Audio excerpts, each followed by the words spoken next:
Hello family, তো এখানে দেখো মা করেছে মাছের চচ্চড়ি আর রুই মাছের ঝোল আলু দিয়ে আর মাছের মাথা দিয়ে চাল কুমড়ো দিয়ে। তো এটা ছিল রবিবার আর মাছ ভাজা, চুনো মাছ ভাজা। তা আজকে কী কী খাচ্ছি সেটাই দেখাবো। এটা আমাদের বাড়ি হয়েছিল, তো এটা দুপুরে একটু খাওয়া দাওয়া করে আমরা এসেছি বিকালবেলা দিদি বাড়ি। তো দিদি বাড়িতে এসে মানে এত খেয়েছি, এখানে চাউমিন, একটু আগে খেয়েছি রাইস, মানে চিকেন রাইসটা জামাইবাবু নিয়ে এসেছিলো আর চাউমিনটা দিদি নিয়ে এসছে। তো ওই যে ওটাতে চিকেন রাইসটা আমরা খেয়েছি, মানে আসার পর থেকে শুধু খাওয়া দাওয়া করেই যাচ্ছি। তো আমরা এই বিকালের দিকে এসেছি, কালকে সকালে চলে যাব। তো ও এসছে, তো দিদি ও আসার অনেক দিন আগে থেকে বলছে যে ও কোনো দিন আসেনি, আসলে এবার একটা বেলার জন্য আসতেই হবে, নাহলে তোদের সাথে আর কোনো কথা বলবো না, তোদের বাড়িতে কখনো আমরা যাবও না।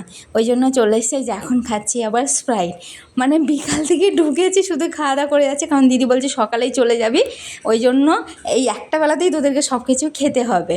তারপরে আবার হচ্ছে রান্না, আর দিদি আবার নিয়ে এসেছিলো সিঙাড়া। আমি আর সিঙাড়া হাফ খেয়ে আর খেতে পারিনি, ও তাই।